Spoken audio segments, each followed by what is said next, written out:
Different type of doctors होते थे। Science के बाद हम लोग बहुत सारे डॉक्टर्स और इंजीनियर्स बनना चाहते हैं, लेकिन हमको अंडरस्टैंडिंग नहीं होती कि डॉक्टर्स और इंजीनियर्स कितने टाइप के हैं। आपको एक बात बता दूं, इंजीनियर्स कितने टाइप के होते हैं, आपको कुछ अंदाजा है इस बारे में? कितने टाइप के इंजीनियर्स होते हैं जो आपको सबको मालूम होगा? एमएस डॉक्टर्स होता है, बीएएमएस होता है, बीयूएमएस होता है, आयुर्वेदिक बीएएमएस, बीयूएमएस होम्योपैथिक का और यूनानी का होता है, बीएचएमएस होम्योपैथिक का होता है, बीडीएस डेंटिस्ट होता है, बीपीटी फिजियोथेरापिस्ट, फिर उसके बाद में बीएमवाईएस नेचुरोपैथी, बीवीएस, बीवीएस काय का होता है? जानवरों का डॉक्टर होता है। आपको पता है दापोली में एक जानवरों का डॉक्टर है जो बॉम्बे में काम करते हैं। आपको पता है उसका दिन का उसका कितना कमाई है? बीवीएस, इसका एडमिशन जो है पहले एग्रीकल्चर यूनिवर्सिटी दापोली में होता था। उसके दिन का कलेक्शन जो है वो 2.5 से 3 लाख रुपए सिर्फ एक दिन का। अंबानी के डॉग्स भी उनके पास जाते हैं। डॉग्स जब आते हैं तो उसका सोनोग्राफी भी करता है, उसका ऑपरेशन भी करता है, उसका एक्सरे भी निकालता है, हर चीज करता है। जैसा इंसानों के लिए है वैसा ही डॉक्टरों के लिए भी सारा सब कुछ सेटअप है उनके पास में। हाँ, डॉक्टर कायगा डॉक्टर अपन बोलते हैं ना, ये जनावरांचं डॉक्टर है, पर जनावर का डॉक्टर ऐसा नहीं। बीवीएससी जो है ना, वेटरनरी डॉक्टर जो है, ये इनको बहुत ज्यादा अहमियत मिली हुई है शहरों में स्पेशली। आप में से कौन बनना चाहेगा? डिफरेंट स्पेशलिटीज है, ये भी आप कर सकते हो मास्टर्स करते टाइम, स्पेशलिटी करते टाइम। इसके और बहुत सारे पॉसिबिलिटीज है। उसके बाद मैं आपको बता दूं कि इंजीनियर्स है, डिफरेंट टाइप ऑफ इंजीनियर्स है। जैसे मैंने आपको कहा कि there are many types of engineers. आप यहां से देख लेते हैं इंजीनियर्स कैसे। इंजीनियर्स करने के लिए क्या करना पड़ता है? बीटेक है, एमटेक है, या बीई है और एमई है। 4 to 7 ईयर्स के आसपास उसका टाइम होता है। कितना? 4 से 7 साल के आसपास वक्फा लगता है। इंजीनियर्स कौन से होते हैं?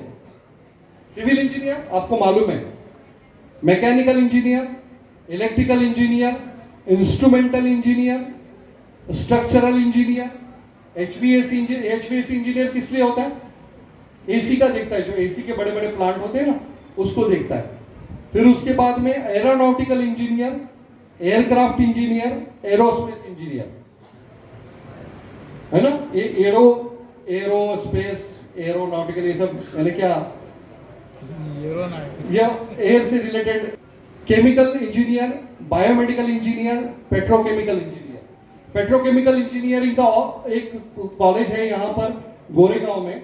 अल्हम्दुलिल्लाह वहाँ से पढ़े हुए बच्चे जो जाके एजुकेशन लिए हैं और जो अलग अलग जगह पे अभी काम कर रहे हैं गल्फ में, माशाल्लाह one of the top most salaries लेके वो लोग काम कर रहे हैं। 4 लाख 5 लाख सैलरी उनकी ऐसी ही जाती है महीने की। तो इस तरीके का वो पेट्रोकेमिकल इंजीनियरिंग का एक ये है, इंजीनियरिंग है। फिर बीआईएम इंजीनियर, ये अभी एक नया डेवलप हुआ है। बीआईएम इंजीनियर क्या करते पता है आपको? ये पूरा मॉडल इस तरीके का पूरा मॉडल तैयार करते हैं बिल्डिंग बनने से पहले, और उससे अंडरस्टैंडिंग होती है कि जो हम काम कर रहे हैं बिल्डिंग में वो सही किस्म का काम है कि नहीं, कि दो चीजें कहीं जाके आपस में टकरा रही है तो उसका पहले से मालूम पड़ता है। ये है बीआईएम इंजीनियरिंग। उसके बाद में ऑटोमोबाइल इंजीनियरिंग, जो गाड़ियों का काम करते हैं। उसके बाद पाइपलाइन इंजीनियरिंग। पाइपलाइन इंजीनियरिंग में आपको बता दूं कि ये भी फील्ड गल्फ में बहुत ज्यादा डेवलप हो चुकी हुई है। मेरे बैच का एक स्टूडेंट है, वो यहाँ पर इस पाइपलाइन इंडस्ट्री में काम कर रहे हैं सऊदी में। कई वर्षों माशाल्लाह उन्होंने उस चीज को हैंडल किया है बहुत अच्छे से। माशाल्लाह वो पैकेजेस उठा रहे हैं वहां पर। उसके बाद में आता है माइनिंग इंजीनियर। माइनिंग इंजीनियर क्या होता है? जो माइंस वगैरह होते हैं अलग अलग टाइप के, उसके अंदर जो काम करता है उसको माइनिंग इंजीनियर बोलते हैं। ऑप्टिकल इंजीनियरिंग, ये मुझे इसकी अहमियत तब पता चली जब मैं एक बहुत बड़ा प्रोजेक्ट कर रहा था और वहां पर पूरे प्रोजेक्ट पे हर जगह पे सीसीटीवी बैठी हुई थी, रास्ते पे वगैरह हर जगह से। तो ऑप्टिकल इंजीनियर वहां पे काम कर रहा था, और जब उन्होंने उसका जब एक्सप्लेनेशन किया कि ऑप्टिकल इंजीनियरिंग क्या होती, तो मैं तो हैरान हो गया। इस तरीके का स्कोप आया हुआ इस इंजीनियरिंग को। उसी के साथ साथ मरीन इंजीनियरिंग, ये पार्ट हमारे कोकन में बहुत अच्छा डेवलप हो चुका है। और अगर आप लोग इस फील्ड में काम करो तो 1.5-2 लाख रुपए सैलरी इजीली मिल जाएगी। इस किस्म का है मरीन इंजीनियरिंग, इसमें गवर्नमेंट जॉब्स भी मिलते हैं।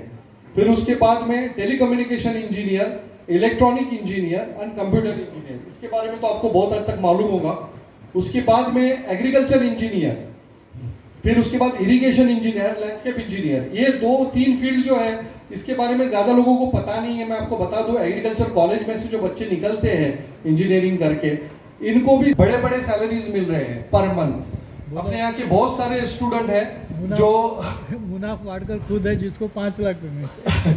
अल्हम्दुलिल्लाह मैं खुद भी हूँ। तो ये फील्ड में जो लोग काम कर रहे हैं, जो 12वीं पास करके भी जो बच्चे गए हैं ना, उनको भी 1.5-2 लाख रुपए सैलरी मिल रही है। अब यकीन जानो, यहाँ से दापोली से भी पढ़ के जो गए हैं उसको, तो ये किस्म की ये फील्ड है लैंडस्केप। उसके बाद में आता है डिसैलिनेशन इंजीनियरिंग, उसके बाद waste water engineering, environmental engineering. एक मुझे दापोली का शख्स मिला जो यूएस में है, दापोली में नहीं आता, यूएस में है वो, ठीक है ना। और वो बंदा पता चला कि वो इन्वायरमेंटल इंजीनियर है, वेस्ट मैनेजमेंट का इंजीनियर है। जो सारी चीजें वेस्ट आती है, हम जिसको कचरा बोलते हैं, उसका इंजीनियर है। उसको क्या करने का क्या नहीं करने का वो कर रहा है। उसकी सैलरी कम से कम मुझे लगता है 7-8 लाख रुपए पर मंथ, जो सिर्फ कचरे के बारे में डिसीजन लेता है कि उसको क्या करना है। तो आप सोचो कि फॉरेन में इस चीज को कितना स्कोप आया हुआ है, ठीक है। देन उसके बाद में है software engineering, hardware engineering, network engineering. Software hardware में से ही नेटवर्क भी बनता है। अगर आप नेटवर्क इंजीनियरिंग कर रहे हो तो उसको भी अच्छी बड़ी सैलरीज मिल रही है। ऑफ कोर्स सॉफ्टवेयर डेवलपमेंट और हार्डवेयर जो है, इसके अंदर भी काफी अच्छी पैकेजेस आ रहे हैं सब तरफ में। यहाँ पर इंडिया में भी जो 8-10 साल काम कर लेता है उसको 2-2.5 लाख रुपए तो इजीली मिल जाते हैं। इंडस्ट्रियल इलेक्ट्रॉनिक्स, फिर उसके बाद फूड टेक्नोलॉजी एंड बायोटेक्नोलॉजी, ये अभी बहुत ज्यादा फोर्स में आ रही है। बहुत ज्यादा इस चीज का जो है ना ये आ रहा है, डिमांड आ रहा है फूड टेक्नोलॉजी वगैरह का। और जो बड़े बड़े इंडस्ट्रीज, फूड इंडस्ट्री डेवलप हो रहे हैं, वो सारे जो है वो इसके अंदर आते हैं। आपको अभी एक रिसेंट चीज बता दूं, प्याज का कलेक्शन जो करते हैं, प्याज का कलेक्शन होता है चाइना में। प्याज का कलेक्शन रोबोटिकली होता है। प्याज के अंदर कोई झिंगुर या कोई ये ना जाए, चूहा वगैरह ना जाए, इसके लिए रोबोटिक्स का इस्तेमाल कर रहे हैं। और उसको फूड टेक्नोलॉजी का सपोर्ट लेके उस तरीके से उसको हैंडलिंग किया जा रहा है उस फील्ड को। टेक्सटाइल इंडस्ट्री, टेक्सटाइल इंजीनियरिंग, फिर उसके बाद में फैब्रिकेशन इंजीनियरिंग। ये फैब्रिकेशन इंजीनियरिंग जो है ना, ये भी बहुत ज़्यादा उसका बेनिफिट हो रहा है, क्योंकि पूरी इंडिया भर में जो है ना बड़े बड़े प्रोजेक्ट्स आ रहे हैं। और आजकल बहुत सारी चीज़ें जो है वो डायरेक्ट फैब्रिकेट करके बनाई जाती है, लोहे की वगैरह जो है ना फिटिंग करके बनाई जाती है। और ऑर्डिनेंस इंजीनियरिंग, ऑर्डिनेंस इंजीनियरिंग क्या होती है? ऑर्डिनेंस किसको बोलते हैं हम लोग? जो मिलिट्री वाला जो वेपन्स वगैरह बनते हैं, वो ऑर्डिनेंस इंजीनियर्स बनाते हैं। इनके पैकेजेस भी बहुत ही हाई फाई होते हैं, लेकिन वहां पर एडमिशन मिलना बहुत ज्यादा मुश्किल हो जाता है। क्यों? उसकी वजह क्या है? उसकी वजह होती है कि उसके लिए आपको शुरू से जो है वो आपका बहुत बड़ा बैकग्राउंड चेक वगैरह होता है, और ये बहुत ही ज्यादा जिम्मेदारी का काम होता है, ऑर्डिनेंस इंजीनियर। और उसके बाद में आता है architect. Architect and town planner जो है, अपने यहाँ से भी, दापोली से भी बहुत लोग बन के निकले हैं। लड़कियों के लिए भी एक बहुत अच्छा कोर्स है, और ऑफ कोर्स लड़कों के लिए तो है ही है। इसके लिए गवर्नमेंट जॉब्स भी अच्छे मिलते हैं, और बीआर्क और एमआर करके आपको इंडिया में भी बहुत अच्छे अच्छे पैकेजेस, सैलरीज मिलते हैं, राइट। उसके बाद में जो है वो नेवल आर्किटेक्ट आता है। आर्किटेक्ट में ही नेवल आर्किटेक्ट आता है, जो शिप बनाते हैं उसको आप लोग नेवल आर्किटेक्ट कहते हैं। यानी आर्किटेक्चर में एक दूसरा पार्ट आता है। फिर उसके बाद में लैंडस्केप आर्किटेक्ट आता है। लैंडस्केप आर्किटेक्ट भी 4-5 लाख रुपए सैलरी होती है उनको।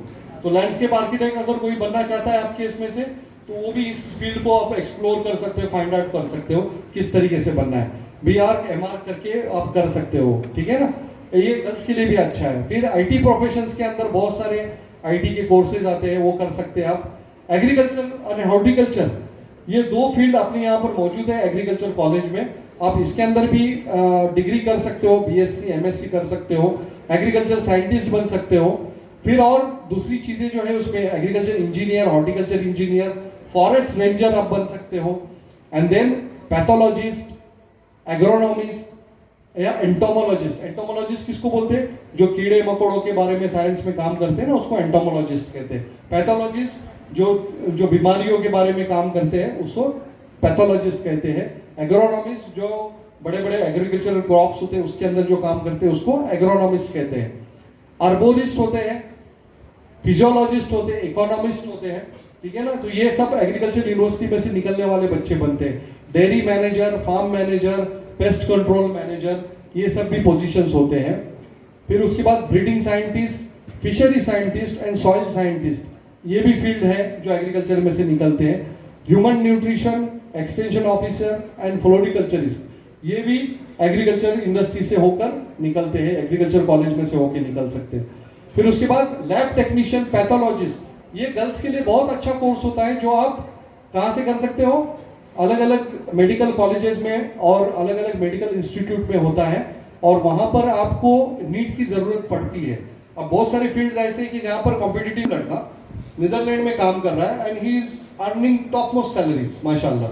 तो ये मेल नर्स, अपने यहाँ पर एक माहौल बना हुआ है कि नर्स बोले तो खाली लड़की ही बन सकती है, ऐसा नहीं, मेल नर्स भी होते हैं और मेल नर्स को भी अच्छा खासा स्कोप होता है। ठीक है, जूलॉजिस्ट, केमिस्ट एंड माइक्रोबायोलॉजिस्ट, ये भी बन सकते हैं, माइक्रोबायोलॉजी, जूलॉजी वगैरह करके। एंड इसमें भी काफ़ी स्कोप है, काफ़ी सैलरीज, अच्छे पैकेजेस होते हैं, गवर्नमेंट जॉब्स भी उसमें होते हैं। टीचर, प्रोफेसर, ये भी आप काय में से कर सकते हो, बीएससी करने के बाद कर सकते हो। टीचर बीकॉम करने के बाद भी हो सकते हैं और बीए के बाद भी हो सकते हैं। सेफ्टी इंजीनियर, आजकल इस फील्ड को बहुत ज़्यादा स्कोप आ गया है सडनली। सारे जो बिल्डिंग्स वगैरह बन रहे हैं, बड़े बड़े बिल्डिंग्स बन रहे हैं, ये सारे बड़े बड़े बिल्डिंग्स के अंदर सेफ्टी ऑफिसर होता है। ये सेफ्टी ऑफिसर का काम क्या होता है पता है? कि जो काम वो बराबर से उसके ऊपर उसके रूल्स रेगुलेशंस बने हुए होते हैं, उस रूल्स रेगुलेशंस के हिसाब से काम हो रहा है नहीं हो रहा है, इस चीज को वो मॉनिटर करता है। और उस हिसाब से लोग अगर काम, मेडिकल कोर्सेज, पैरामेडिकल कोर्सेज आप बीएससी के बाद में कर सकते हो, 12th के बाद भी कर सकते हो, बीएससी के बाद भी करो या 12th के बाद भी करो, और इससे भी काफ़ी बच्चों को अच्छे अच्छे पॉसिबिलिटीज़ होते हैं, अच्छे अच्छे हॉस्पिटल में लगने के। उसके अंदर समझो हॉस्पिटल से रिलेटेड पैरामेडिकल के कोर्सेज आते हैं या इवन लैब से रिलेटेड आते हैं, जैसे एक्सरे में हैं और बहुत सारे टाइप के हैं, तो ये चीज़ें कर सकते हैं पैरामेडिकल्स में। उसके बाद डाटा साइंटिस्ट, आजकल दापोली में इटसेल्फ बहुत सारे बच्चे ऐसे हैं जो घर में बैठ के काम कर रहे हैं और घर में बैठ के 40-50 हज़ार रुपया कमा रहे हैं। कैसा कमा रहे हैं? डाटा साइंटिस्ट बन के। वो क्या कर रहे हैं? वो किसी कंपनी में, जर्मनी की किसी कंपनी में काम कर रहे हैं, पुणे में काम कर रहे हैं, और उनको जो काम कर रहे हैं उसका उनको घर पे बैठ के फ्री टाइम में उनके काम कर रहे हैं, उनका एक शेड्यूल बना हुआ है, उस हिसाब से काम करके अल्हम्दुलिल्लाह उनको बड़ी बड़ी सैलरीज मिल रही है। उसके बाद में रोबोटिक्स में काम कर रहा है। आज तो आपको पता है कि हर चीज़ रोबोटिक्स के ऊपर आ गई है, बहुत सारी चीज़ें जो है वो रोबोटिक्स के जरिए चलती है, बड़ी बड़ी कंपनियों में हर तरफ काम होता है रोबोटिक्स के ऊपर होता है, ये कर सकते हैं। हॉस्पिटैलिटी मैनेजर बन सकते हैं। देन कॉन्टिनेंटल शेफ, अगर किसी को खाना बनाना और उस पर इंटरेस्ट है तो वो कॉन्टिनेंटल शेफ बन सकता है। आपको जो पसंद है आप उसके ऊपर टिक मार्क कर सकते हो। फिर उसके बाद में वंस अगेन बीएससी के बाद भी आप लॉयर बन सकते हो, बीएससी के बाद भी लॉयर बना जा सकता है। सिनेमेटोग्राफर, ये जो फोटोग्राफी का अगर आपको शौक है तो आप सिनेमेटोग्राफी की तरफ जा सकते हैं। इससे भी रिलेटेड जो है ना बहुत सारे वैकेंसीज आती है, गवर्नमेंट की भी आती है और प्राइवेट की भी आती है, और इससे भी इनको भी जो है ना आवरली बेसिस के ऊपर इनका पेमेंट होता है। बिजनेस एडमिनिस्ट्रेटर, ये बिजनेस एडमिनिस्ट्रेटर जो होता है ये भी एमबीए करने के बाद होता है। एंड लैंड सर्वेयर, ये कोर्स एक बहुत कम अपनी जगह पे माना जाता है, लेकिन आपको बता दूं दापोली में भी जो लोग काम कर रहे हैं, जो कोकन में भी काम कर रहे हैं लैंड सर्वेइंग का, अपने बहुत कम लोग हैं उसमें, तो वो दिन में 15-20 हज़ार भी कमा लेते हैं दिन के दिन में। इतना भी वो लोग के पास काम होता है, यानी जो प्रोजेक्ट पकड़ते हैं किसी का लैंड सर्वे करके देने का, उसके वो लोग चार्जेस लगाते हैं इस तरह से, और एकड़ बेसिस पे चार्जेस लगाते हैं। मेटीरियोलॉजिस्ट, ये भी कोर्स जो है ये बेसिकली एग्रीकल्चर कॉलेज में भी होता है और अलग जगह पे भी होता है अलग से। तो ये जो बारिश और गर्मी सर्दी वगैरह के मौसम के बारे में जो इंफॉर्मेशन देते हैं ये होते हैं मेटीरियोलॉजिस्ट। ठीक है। मास मीडिया कम्युनिकेशन में आप अगर कर लो तो इसके बाद आप बड़े बड़े टीवी चैनल्स पे वगैरह भी आप लग सकते हो, आप रिकॉर्डिंग वगैरह कर सकते हो, आपका खुद का बिजनेस भी शुरू कर सकते हो। उसके बाद में कमर्शियल पायलट, आपको बता दूं दापोली से एक लड़का है, दापोली में ही जिसकी पैदाइश हुई और यही का एक लड़का है, साउथ अफ्रीका में उसकी खुद की एक एयरलाइन कंपनी है, यानी उसने एयरलाइन इंस्टीट्यूट है, उसके अंदर वो सिखाता है पायलट कैसा बनना, पायलट की जो इंस्टीट्यूट आपको अगर मिलेंगे ना, आ सकता हूँ उसके बारे में भी। वो एक बार दापोली इधर अपने यहाँ पर आया भी था सर, यू रिमेम्बर, और यहाँ पर बच्चों से मुखातिब भी हुआ था, बताया भी था उसने। तो कमर्शियल पायलट बनने के लिए आपको CPL लेना पड़ता है, उसका लाइसेंस लेना पड़ता है, और ये ग्रेजुएशन के बाद भी आप कर सकते हैं, ठीक है। उसके बाद में मर्चेंट नेवी के कैप्टन आप बन सकते हो। मर्चेंट नेवी में आपके घर से कौन है, किसके किसके घर से मर्चेंट नेवी में है, पेरेंट्स, माशा। देन फ्रेग्रेंस केमिस्ट, ये एक अच्छी पोजीशन और जगह पे चल रही है। फ्रेग्रेंस केमिस्ट क्या होता है पता है आपको? मैं सबका कॉन्सेंट्रेशन चाहूंगा यहाँ पर प्लीज। इंडस्ट्री में सैंड को सिर्फ केमिस्ट जिसे कहा जाता है। ओशियनोग्राफर, ओशियनोग्राफर ये ओशियन के अंदर, समंदर के अंदर जो चीजें होती है उसका स्टडी करते हैं, उसकी ग्रोथ, उसका जो इन्वायरमेंट है उसको चेक करते हैं। जियोलॉजिस्ट, जियोलॉजिस्ट क्या होता है? जियोलॉजिस्ट जो है वो अपना जो जमीन की जो फॉर्मेशन है उसके बारे में स्टडी होती है। ये जियोलॉजिस्ट को भी बड़ी सैलरीज होती है, फॉरेन में इसकी बड़ी डिमांड है, और इसका जो यूटिलाइजेशन है गवर्नमेंट में, इसको गवर्नमेंट जॉब भी होते हैं। फार्मासिस्ट, ये भी कोर्सेज होते हैं, आपको तो पता है फार्मासिस्ट करने के बाद किस तरीके के खुद के सेटअप भी किए जा सकते हैं। ऑक्यूपेशनल थेरापिस्ट, हर बड़े हॉस्पिटल में जो है ना ऑक्यूपेशनल थेरापिस्ट होता है। अगर कोई बड़ा एक्सीडेंट हो जाए, क्या हो जाए, तो उसको दोबारा उस आदमी को ट्रीटमेंट देने के टाइम पे ऑक्यूपेशनल थेरेपिस्ट का काम होता है कि वो उसको ट्रेन करे प्रॉपरली, ये होता है। उसके बाद में क्लिनिकल साइकोलॉजिस्ट होता है। क्लिनिकल साइकोलॉजिस्ट कौन होते हैं? वो लोग जो क्लिनिकली आपको काउंसिल करते हैं और आपकी जो परेशानी है उसका सॉल्यूशन बताते हैं। उसके बाद में होम साइंस कर सकते हैं। होम साइंस की भी अलग से कोर्सेज हैं, BSc होम साइंस वगैरह है, तो ये चीज़ कर सकते हैं। ये इसमें होम से रिलेटेड जो रिक्वायरमेंट्स है ये सब बताई जाती है। So these are total 100 courses we have learn about science.